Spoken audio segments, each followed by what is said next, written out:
السلام علیکم ورحمۃ اللہ۔ جب بھی کوئی انسان اس دنیا فانی سے رخصت ہو کر آخرت کی طرف منتقل ہو رہا ہو، یعنی اس پر موت کے آثار ظاہر ہو جائیں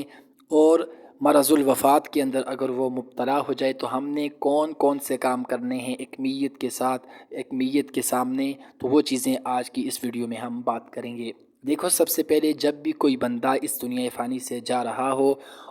اس پر موت کے آثار واضح ہو جائیں، تو ہم نے اس میت کو قبلے کی جانب لٹا دینا ہے، یعنی اس کا جو رخ ہے اس کو ہم نے قبلے کی جانب موڑ لینا ہے سب سے پہلے،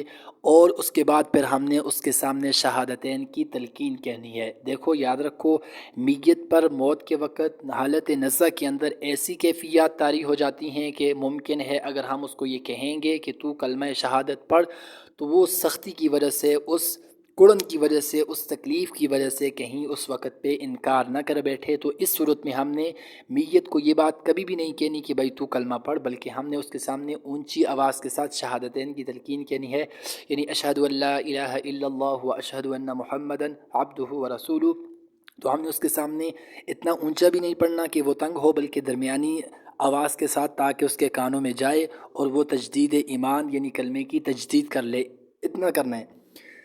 اور جب اس کے بعد کسی بندے کی روح خارج ہو جائے، روح پرواز کر جائے، تو سب سے پہلے ہم نے اس کی آنکھیں بند کرنی ہیں، پھر ہم نے اس کا منہ کلوز کرنے کی کوشش کرنی ہے، پھر ہم نے اس کی داڑھی اور اس کے سر کو کسی پٹی وغیرہ کے ساتھ دینا ہے، ٹھیک ہے نا۔